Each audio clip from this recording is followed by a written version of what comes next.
Student, আজ আমি আবার তোমাদের নিয়ে চলে এসেছি আর একটা চ্যাপ্টার তা হচ্ছে ভাষাবাদ পঞ্চম অধ্যায় পুরুষ বা পক্ষ। ঠিক আছে,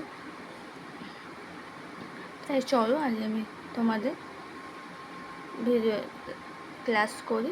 চলো শুরু করি। আজ আমি আর বেশি কথা বললাম না, ক্লাসের দিকে।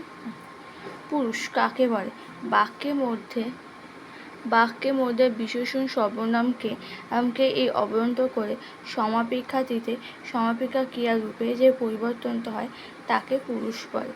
পুরুষ কয় প্রকার? 3 প্রকার: উত্তম পুরুষ, মধ্যম পুরুষ এবং প্রথম পুরুষ।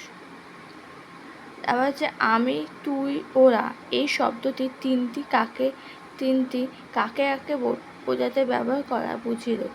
নিজেকে বোঝাতে আমি শব্দটি ব্যবহার করা, যার সঙ্গে কথা হচ্ছে তাকে বোঝাতে তুই শব্দটি ব্যবহৃত হয়। ওরা শব্দটি যাদের সম্পর্কে বোঝাতে তাদের বোঝাতে ব্যবহৃত হয়। নিচের তালিকাটিতে দেখো আমি এই উত্তম পুরুষ, মধ্যম পুরুষ আর প্রথম পুরুষে কি? উত্তম পুরুষে আমি, তোমায়, আমাদের, আমায়, আমাদের, আমরা, তুমি পক্ষে তুই, আপনি, তারা, তোমরা, আপনারা, তোমরা, আপনাকে।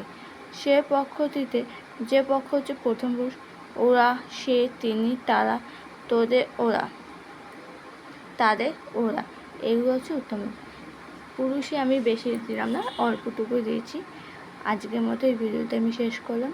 ভালো লাগলে ভিডিওটা লাইক, শেয়ার, সাবস্ক্রাইব করলাম। প্লিজ এই ভিডিওটা স্কিপ করো না, পুরো টেনে দেখো।